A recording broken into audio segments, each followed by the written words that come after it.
है ना बेटा।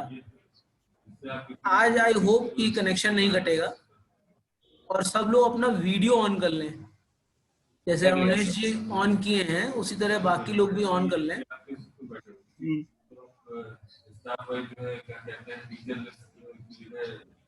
क्योंकि भाई फेस टू फेस पढ़ने का मुझे क्या हुआ भाई रमेश, हम लोग भी हंस ले भाई, बताओ।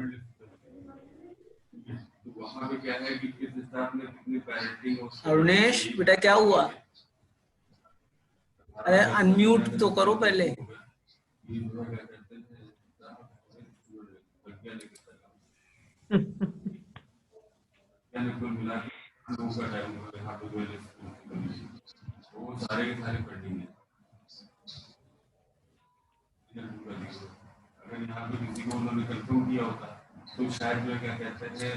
बेटा हम लोग क्लास स्टार्ट करते हैं, तो पिछली बार जो हमने पढ़ा था हम लोगों ने ये मानकर चल रहे हैं कि आप लोगों को सी लैंग्वेज थोड़ी बहुत मालूम है। अपने आप को कितना जज करते हैं सी में?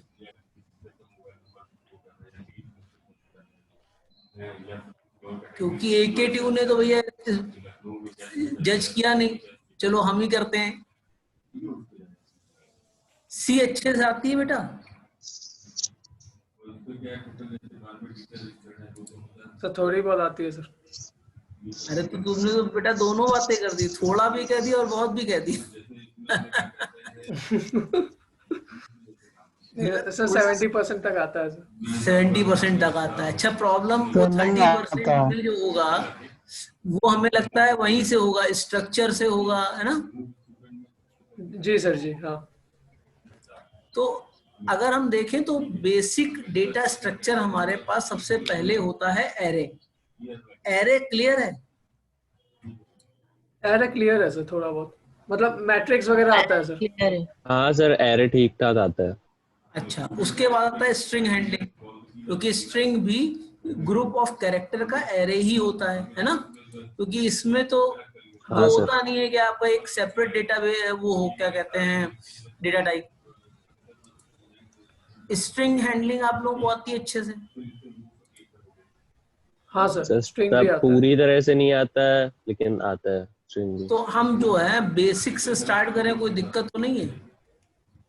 नहीं सर। तो हम ये मान कर चलते हैं हमको सी ज्यादा नहीं आती। हाँ सर ठीक है। तो जो सर आता तो एरे भी है स्ट्रिंग भी है लेकिन सी में कुछ नहीं आता है सर। अरे भैया वो सी में ही पूछ रहा हूँ, और किस में आता है? Sorry sir. पाइथन वाइथन में आता है? जावा में पूछा सर। नहीं पाइथन में आता है? जावा। अरे जब आपको जावा सर, जावा में सब आता है एरे वेरे, तो भाई सी तो और आसान है। सर सी पढ़ाई नहीं ना? Yes sir. सी पढ़ाई नहीं? नहीं सर।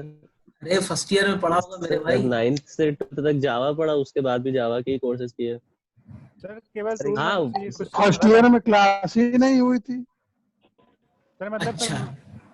जहाँ तक सर 45% तक पढ़ा दिया गया था। तो हम एक काम करते हैं, हम डेटा पढ़ लेंगे और थोड़ा बहुत सी भी पढ़ लेते हैं, क्योंकि यहाँ पर आपका जो कोर्स है वो डेटा स्ट्रक्चर इन सी है, तो सी तो पढ़ना ही पड़ेगा फिर। ठीक है बेटा? हाँ सर। और आप जी सर जावा तक के किए हैं, और ये भी बहुत अच्छी बात है, पाइथन भी आप लोगों ने थोड़ा बहुत पढ़ा होगा, आसान है। हाँ सर पाइथन हाँ पढ़ा है सर। तो अब हम थोड़ा बहुत नहीं, हम बहुत बहुत करेंगे, हमने बहुत पढ़ा है। ठीक है, अब कोई पूछे तो ये मत कहना कि थोड़ा बहुत पढ़ा है, हम लोगों ने बहुत पढ़ा है। तो क्या पढ़ा है वो पढ़ने जा रहे हैं। एक स्क्रीन आपको दिखाई पड़ रही है जिसपे डेटा स्ट्रक्चर लिखा हुआ होगा। Yes sir. तो हम पहले समझेंगे डेटा स्ट्रक्चर की जरूरत क्यों पड़ी, क्योंकि किसी भी स्ट्रक्चर की जरूरत तभी पड़ेगी जब हमारा परफॉर्मेंस उससे जुड़ा होगा, तमाम सारी चीजें हमसे उससे जुड़ी होंगी। आप लोग फर्स्ट ईयर से सेकेंड ईयर में आए, अगर आप कभी मेरे केबिन में आइए कॉलेज में, तो आप देखेंगे सबसे केबिन मेरा पहचानेंगे कैसे? उसमें नाम वाम तो लिखा नहीं है, कैसे पहचानेंगे? तो आपके सीनियर कैसे पहचानते थे वो बता देता हूँ कि जो सबसे ज्यादा मिस हैंडल्ड दिखे, यानी जहां पे सामान इधर उधर फैला दिखे, वो समझ लीजिए मेरा केबिन है। और अगर मैं सामान अरेंज कर लूं सही तरीके से तो हो सकता है मैं उसको उसमें से अपने मतलब का सामान ना ढूंढ पाऊं। यानी ये मेरा ऑर्गेनाइजेशन है अपने डेटा को अरेंज करने का। ठीक है ना बेटा? कुछ लोग होंगे अपने घर में बहुत सिस्टमैटिक चीजें रखते होंगे, कुछ लोग होंगे जो इधर उधर फेंक देते होंगे। तो जो लोग जिस तरह से रखते हैं वो उसी तरीके से सामान को ढूंढ पाते हैं। ऐसा होता है कि नहीं होता है? हाँ सर। तो डेटा स्ट्रक्चर इसीलिए एक स्ट्रक्चर है जिसके थ्रू हम डेटा को अरेंज करेंगे, जिससे कि हमारे जो सॉफ्टवेयर बनते हैं वो आसानी से डेटा को एक्सेस कर सके। आजकल आपने देखा होगा डेटा का बहुत ज्यादा यूज हो रहा है मशीन लर्निंग में। आपने देखा होगा इस बार फर्स्ट ईयर वॉइस क्लियर नहीं है सर। हम कह रहे हैं, अब आवाज क्लियर है बेटा? आवाज क्लियर आ रही है? Yes sir. हम कह रहे हैं हाँ आज सर। आजकल जो डेटा का यूज है वो आपका डेटा का यूज कहाँ कहाँ है? अब देखिए मशीन लर्निंग में भी आप क्लियर सब नहीं आ ब्लड हो रही है, हम्म वॉइस फिर ब्लड हो रही है। अब तो नहीं हो रही बेटा? पहले से बेटर है?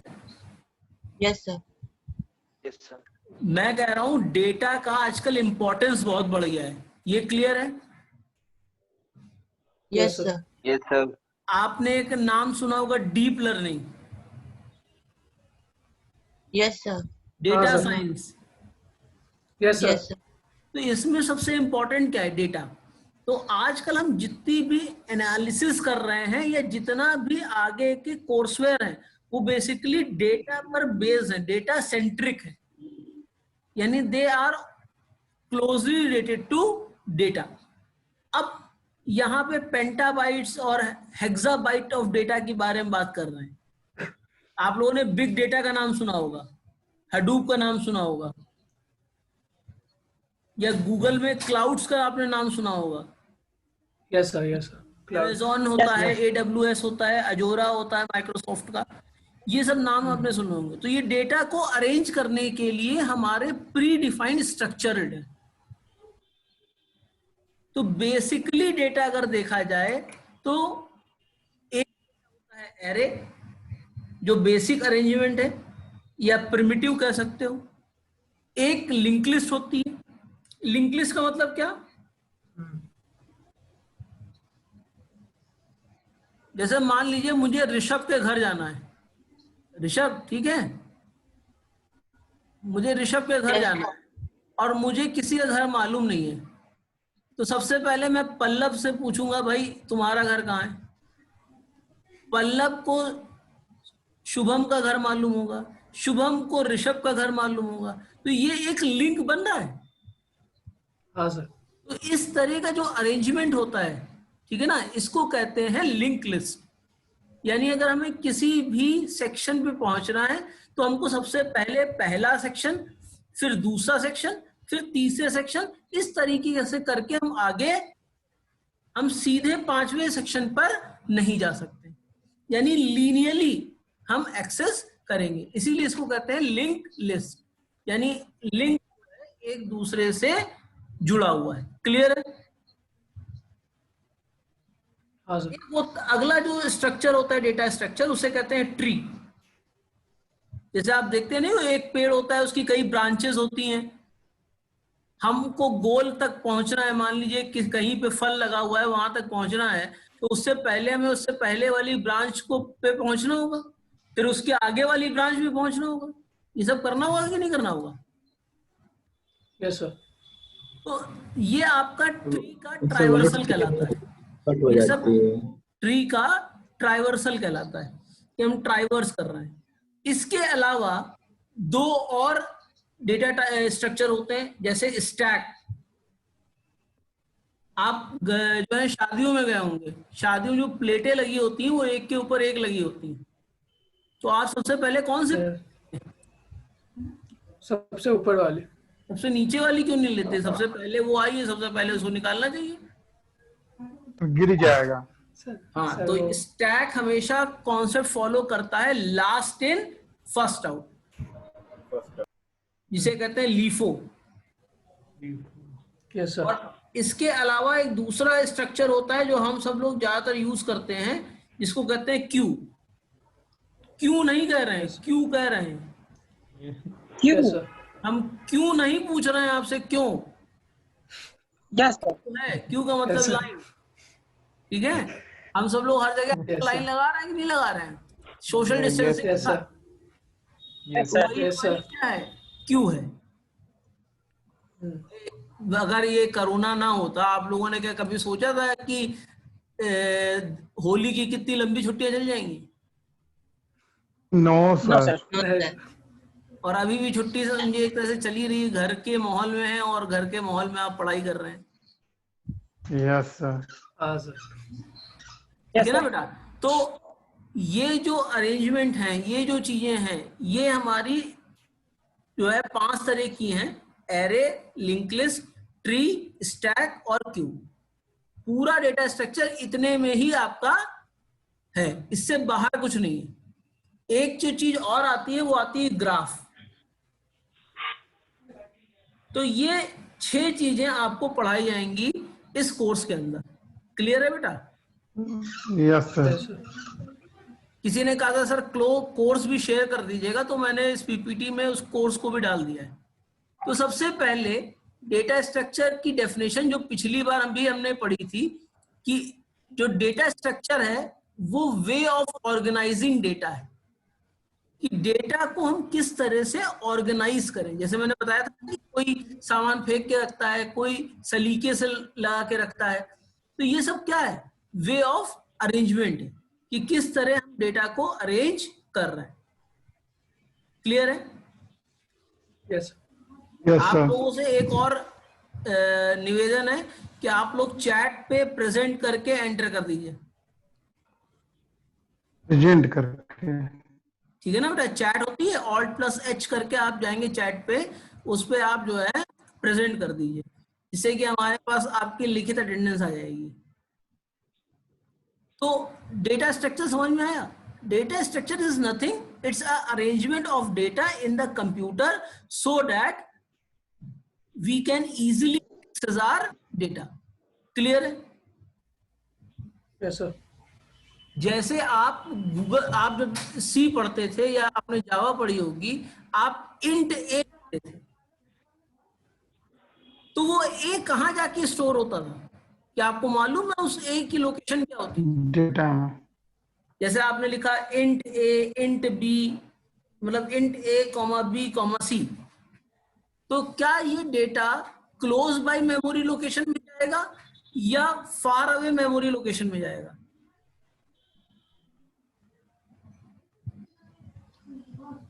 Far away. बेटा ये हमें मालूम नहीं पड़ेगा कि वो कहाँ जाके स्टोर होगा। हो सकता है यस सर। एक आपका मान लो मेमोरी लोकेशन 11 पे स्टोर हो, बी हो सकता है मेमोरी लोकेशन 123 पे स्टोर हो, और सी हो सकता है मेमोरी लोकेशन 478 पे स्टोर हो। ठीक है ना? इस तरीके से हमको पता नहीं चलेगा कि डेटा हमारा कहां पर स्टोर हुआ है। ठीक है ना बेटा? क्लियर है? Yes yes yes sir. तो इसके लिए आया एरे। एरे की डेफिनेशन क्या है? A array is a structure where the data of homogeneous type. Homogeneous type का मतलब क्या है? कि सारे डेटा एक तरीके होंगे। अगर इंटीजर है तो सारे इंटीजर होंगे, फ्लोट है तो सारे फ्लोट होंगे। सारे फ्लोट होंगे। ठीक है ना? ये सारी चीजें आपकी एक मेमोरी लोकेशन में होती है। मान लीजिए आपने एरे 20 लिखा, और अगर हमारे पास मेमोरी में 20 कंटिन्यूअस स्पेसेस नहीं है, तो वो एरे कहीं पे भी डिफाइन नहीं होगा। यानी स्पेसेस चाहिए तो कंटिन्यूअस चाहिए। क्लियर है मेरी बात? Yes sir. तो ये आपका डेटा का स्ट्रक्चर हो गया, ठीक है। अगर देखें तो डेटा स्ट्रक्चर की एक और डेफिनेशन है कंप्यूटर साइंस में। डेटा स्ट्रक्चर एक तरह से डेटा ऑर्गेनाइजेशन है एलिमेंट्स का, जो स्टोर होता है किसी फॉर्मेट में, जो एफिशिएंटली एक्सेस करने के लिए और उसके मॉडिफिकेशन के लिए जरूरी है। अगर और बारीकली करें तो data structure is a collection of data values and the relation among them and the function or operation that can be applied to the data। मतलब ऐसे ऑपरेशंस जो डेटा पर हम अप्लाई कर सकते हैं। क्लियर है बेटा? Yes sir, yes sir. तो ये आपका देखिए स्क्रीन पे सिलेबस आ रहा है, देखा आपने? Yes sir. जो यूनिट 1 है, आप एक चीज और देख रहे होंगे जहां माउस पॉइंटर लिखा हुआ है 3.1,2 लिखा हुआ है। ये 3.1,2 क्या है?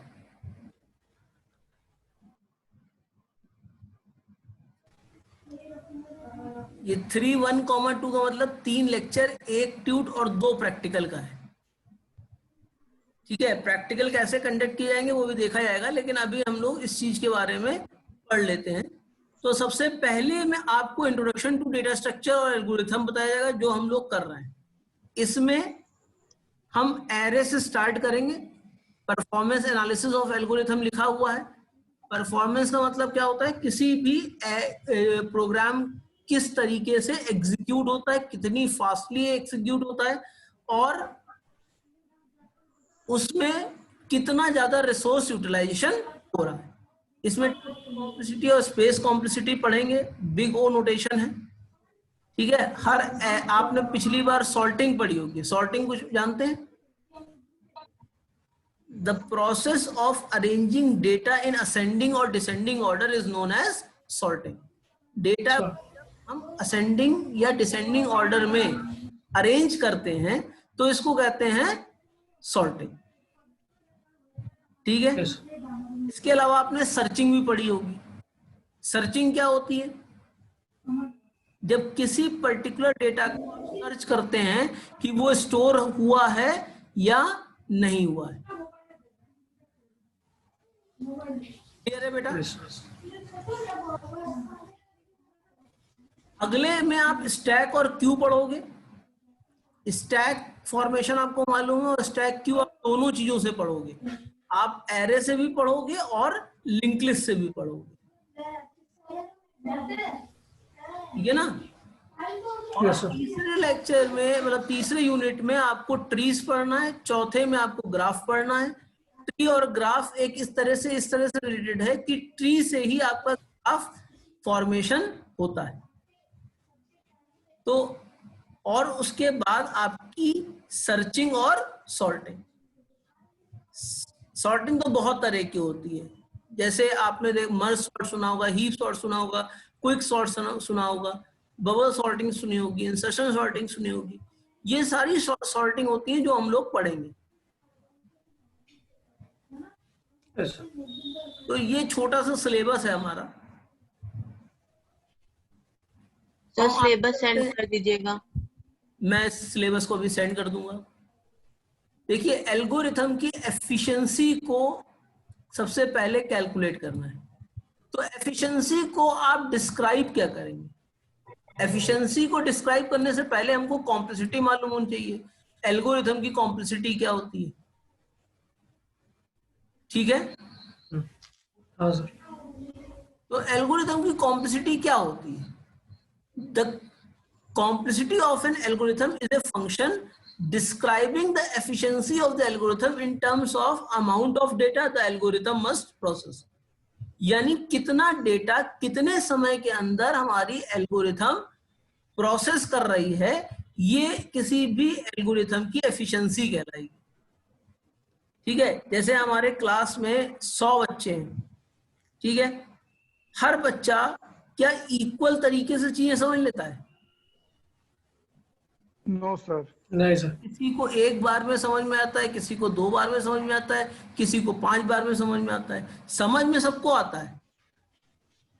ऐसा कोई व्यक्ति नहीं है जिसको समझ में ना आए, लेकिन उसका जो एफिशिएंसी है, ये भी नहीं कह रहा हूं को इनएफिशिएंट है, उसकी एफिशिएंसी हो सकता है दूसरे किसी फील्ड में हो, इस फील्ड में उसका मन न लगता हो। जिस चीज में मन लगेगा वो चीज आप ज्यादा आसानी से सीखोगे। Sir, why? हाँ बेटा, क्या पूछ रहे थे? सर वो आपकी आवाज थोड़ी कट कट के आ रही है सर। अरे अब ठीक है? हाँ Yes, sir. हाँ सर। हम कह रहे हैं कि जो आपकी प्रोफिशिएंसी है, एफिशिएंसी है, जब आपके मतलब का काम होता है तो बढ़ जाती है। बढ़ जाती है कि नहीं बढ़ जाती? हाँ सर। जैसे अभी वो हुआ था, क्या कहते हैं, अभिव्यक्ति, तो आप ज्यादा इन्वॉल्व हो गए थे, ठीक है। कुछ लोगों का इन्वॉल्वमेंट थोड़ा कम हो जाता है क्योंकि उनको उस जो कल्चरल प्रोग्राम्स हैं उसमें मजा नहीं आता है, ठीक है ना। तो अलग अलग तरह की चीजों पर वर्कआउट करते हैं। क्लियर है ना बेटा? तो एल्गोरिथम क्या होता है? पहले एल्गोरिथम की अगर डेफिनेशन कहें तो algorithm are the simple English steps written to perform some particular activity और रिजॉल्व सम पर्टिकुलर प्रॉब्लम। अब ये पर्टिकुलर प्रॉब्लम का मतलब क्या हुआ? उत्कर्ष जी,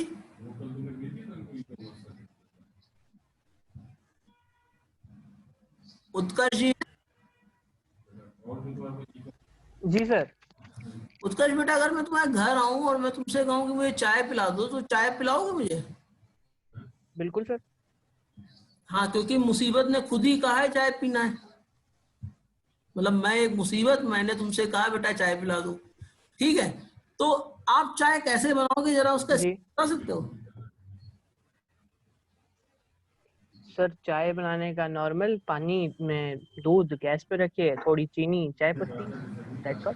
अदरक पीते हो तो अदरक भी सर। ये सर शुगर फ्री बता रहा है। अच्छा, यानी सबसे पहला स्टेप क्या होगा? सर गैस जलाएंगे। अच्छा, तो बर्तन भी चढ़ाएंगे। बर्तन रखना। गैस। अच्छा, गैस जलाओगे तो ये चेक नहीं करोगे गैस है कि नहीं है? गैस लाएंगे इंडक्शन है हमारे यहाँ सर। सर। इंडक्शन है तो ये नहीं चेक करोगे लाइट आ रही है कि नहीं आ रही है? नहीं सर, करना पड़ेगा ये तो करना पड़ेगा ना। जी सर। और अगर नहीं आ रही होगी तो क्या करोगे? सर तो सर इन्वर्टर पे इंडक्शन, और इन्वर्टर अगर डिस्चार्ज हो चुका हो तो स्विगी से ऑर्डर कर देंगे, बाहर से मंगा देंगे। बाहर से मंगाने के लिए पैसे की जरूरत पड़ेगी। कंडे में बनाए, जॉब करनी पड़ेगी। चलिए कैंडल बनाएंगे। चलिए देखो बेटा, सबसे पहली चीज, प्रोग्रामिंग वहीं से स्टार्ट होती है जहां पे वर्ड आता है ये नहीं होगा। हम उस चीज के लिए कोडिंग नहीं करते हैं जो होता है। क्लियर है मेरी बात? मैंने उत्कर्ष जी को फंसाया कि इन्होंने कहा कि हम गैस चलाएंगे। अरे भाई चेक नहीं करोगे? अच्छा चलो, गैस चेक करने से पहले लाइटर नहीं चेक करोगे है कि है नहीं है? या आप मैच बॉक्स देखोगे कि नहीं देखोगे? या पत्थर किसके जलाओगे? नहीं सर, देखेंगे। और दूसरा, फिर उन्होंने कहा पानी लेंगे, क्या ये देखेंगे पानी साफ है कि नहीं है? तो अगर मैं आपसे कहूं कि आप मुझे चाय बनाने का एल्गो बना के दे दो, तो आप जिंदगी में नहीं बना पाओगे। हाँ, चाय बना के मुझे, उसका रीजन क्या है कि इतने चेक कंडीशंस लग जाएंगी। तो ये रियल लाइफ प्रॉब्लम है। तो रियल लाइफ प्रॉब्लम में रियल सिनेरियोस को यूज किया जाता है। क्लियर है मेरी बात? Yes sir. इसीलिए हम कहते हैं algorithm is a systematic sequence of instruction written in simple English to perform some well-defined task. किसी well-defined task को करने के लिए जो particular process होता है उसको कहते हैं एल्गोरिथम। ठीक है? एल्गोरिथम दो तरह से होता है, एक जनरल इंग्लिश में होता है, एक close to the programming language होता है। हम ज्यादा close to the programming language की एल्गो को, क्लियर है? Yes sir. Usually there are natural unit for the domain and range of this function, यानी हमारे एफिशिएंसी को नापने के लिए कुछ यूनिट्स हैं, ठीक है, और रेंज ऑफ फंक्शन है जिसे बिग ओ नोटेशन आप आगे कहेंगे। तो कॉम्प्लेक्सिटी क्लियर हो गई क्या होती है? कॉम्प्लेक्सिटी ये होती है यस सर। एल्गोरिथम कितने रिसोर्सेस को यूज करता है किसी पर्टिकुलर प्रॉब्लम को सॉल्व करने की, और क्या वो उन रिसोर्सेस का ऑप्टिमाइज यूज कर रहा है या नहीं। क्लियर है? Yes sir. अब हम आगे की चीज देखते हैं कि जो कॉम्प्लेक्सिटी होती है उसको मेजर करने के लिए दो मेन कॉम्प्लेक्सिटी हैं एफिशिएंसी किसी एल्गोरिथम की मैनेज करने की, एक टाइम कॉम्प्लेक्सिटी, एक स्पेस कॉम्प्लेक्सिटी। टाइम कॉम्प्लेक्सिटी का मतलब यह है कि एल्गोरिथम कितने समय में उस प्रॉब्लम को रिजॉल्व कर रहा है, उस प्रॉब्लम को सॉल्व कर रहा है। ठीक है, जैसे आप लोग हैं, कोई प्रोग्राम 2 मिनट में बना लेता है, कोई 10 मिनट में बना लेता है, किसी को टाइम और ज्यादा लगते आता है, ठीक है। या कोई अगर मान लो जैसे ट्यूट आपको मिलते हैं, आप ट्यूट लिख लिख के जमा करते हैं, है ना, तो कोई ट्यूट आपका घंटे भर में बना देता है, कोई ट्यूट आपका जो है 15 ही मिनट में लिख डालता है, बहुत तेज राइटिंग स्पीड है, ठीक है। अब तो पीडीएफ बना के देना है और आसान, तरीके नहीं बताएंगे, वो तो आपको मालूम ही है किस तरह से आप लोग कर लेते हैं। तो ये होती है टाइम कॉम्प्लेक्सिटी, मतलब कितने समय में आप उस पूरे क्वेश्चंस को सॉल्व कर लेते हैं, उस प्रॉब्लम को सॉल्व कर लेते हैं। आपने देखा होगा जब आपका क्विज टेस्ट होता था वंस अपॉन ए टाइम, होता था कि नहीं होता था? हाँ सर, हाँ सर। तो कुछ लोग कुछ लोग तो आधे घंटे में पूरा क्वेश्चन कर लेते थे, कुछ लोग 1 घंटे में भी सर 2 सेकंड दे दीजिए, 2 सेकंड दे दीजिए। तो इसका मतलब वो अपने टाइम का यूटिलाइजेशन कैसे कर रहे हैं, कितना कर रहे हैं, ये क्लियर नहीं होता था। क्लियर है? Yes sir. यस। तो ये टाइम कॉम्प्लेक्सिटी हो गई। स्पेस कॉम्प्लेक्सिटी का मतलब कितनी ज्यादा रिसोर्सेज आप यूटिलाइज कर रहे हैं, कितनी ज्यादा जगह आप मेमोरी यूटिलाइज कर रहे हैं। क्योंकि आजकल हम ऐप जो बनाते हैं या जो भी सॉफ्टवेयर बनाते हैं वो जो है मोबाइल पे भी चाहते हैं चल जाए, है ना। तो मोबाइल डेवलपमेंट के लिए या इसमें स्पेस कॉम्प्लेक्सिटी जितनी कम होगी, सर आवाज नहीं आ रही है। हम कह रहे हैं स्पेस कॉम्प्लेक्सिटी में जितनी स्पेस हम कम लेंगे उतना हमको फायदा होगा, ठीक है ना बेटा। और जितनी स्पेस हम लेंगे, ज्यादा स्पेस लेंगे तो हमें प्रॉब्लम ज्यादा होगी। जैसे आप क्या करते हैं कि आप लोग हेडर फाइल यूज करते हैं, ठीक है, सी में इंपोर्ट करने के, वो जावा में इंपोर्ट किया होगा, किया है बेटा भाई? जो लोग जावा जानते हैं उन्होंने जावा में इंपोर्ट किया होगा। Yes sir.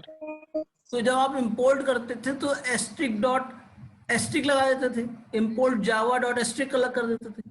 इसका मतलब क्या हुआ? जावा के अंदर। हाँ प्रवेश, आप पूछिए, आपने रेज हैंड किया है, बताइए।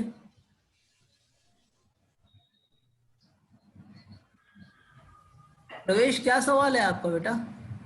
ओ सर गलती से हो गया सर। Hello sir. हाँ ठीक है, मैंने लोअर कर दिया। तो बेसिकली बात यही है कि हम इंपोर्ट करते थे, हम सारी चीजें इंपोर्ट कर लेते थे कि या हम लिखते थे conio.h, ये सब लिखते थे कि नहीं लिखते थे? यस सर, सेम है। तो उसमें क्या होता था, उसमें ज्यादा आपके पास आ जाता था। मतलब आपको अगर एक फंक्शन यूज करना है, आप सारे फंक्शन को कॉल कर लेते।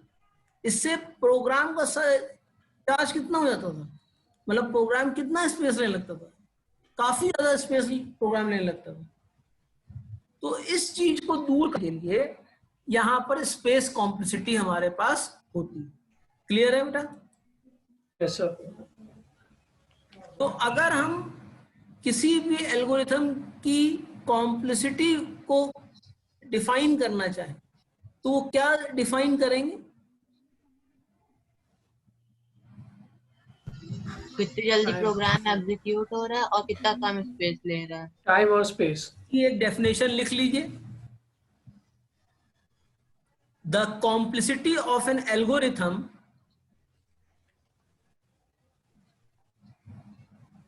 the complexity of an algorithm मान लीजिए m है, capital M, is the function fn, is the function fn yes which gives the running time or storage space requirement of the algorithm, or the storage space requirement of the algorithm in terms of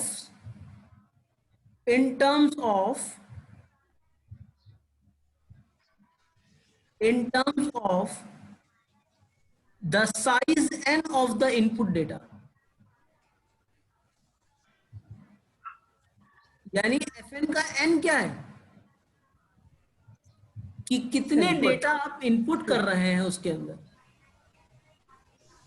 तो उसका running time और storage space requirement किसी भी algorithm की complexity को define करती है। Clear है बेटा ये डेफिनेशन? सर एक बार रिपीट कर दीजिए। हाँ फिर से रिपीट कर दीजिए, वॉइस ब्रेक हो रही थी। ठीक है। The complexity of an algorithm, the complexity of an algorithm m, capital M, मतलब यहां एल्गोरिथम को हम कैपिटल M से रिप्रेजेंट कर रहे हैं, is the function fn, f लिखिए ब्रैकेट में n लिखिए, which gives the running time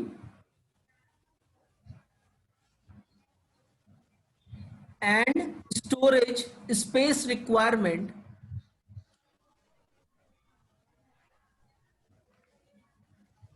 of the algorithm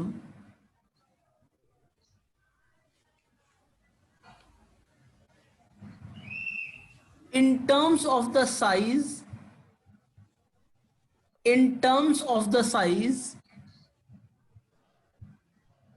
n of the input data। तो यहां पे n क्या है? जो नंबर ऑफ इनपुट हम दे रहे हैं। भाई किसी प्रोग्राम में हो सकता है आप 1 इनपुट दे रहे हो, किसी प्रोग्राम में हो सकता है आप 50 इनपुट दे रहे हो, तो ये n क्या है? ये n वही 1 से लेके 50 तक की रेंज है। क्लियर? Yes sir. मैं वैसे इसको भी भेज दूंगा आपको, ठीक है, रिटन नोट्स भी दे दूंगा आपको, पहले इसको समझ लिया, कोई प्रॉब्लम तो नहीं है इसमें? नहीं सर। Yes sir. नहीं सर। क्या प्रॉब्लम है ये?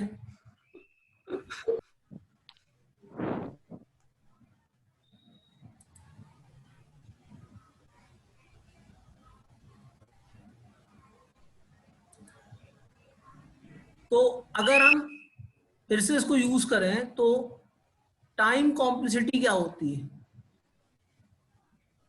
Time complexity of A algorithm is a function describing the efficiency of the algorithm in terms of the amount of data the algorithm must process. Usually there are natural है और time complexity क्या है? कितने amount में आपका program execute हो रहा है। Time can means the number of memory access perform, यानी कितनी बार आपकी मेमोरी एक्सेस हो रही है। Yes sir. ठीक है।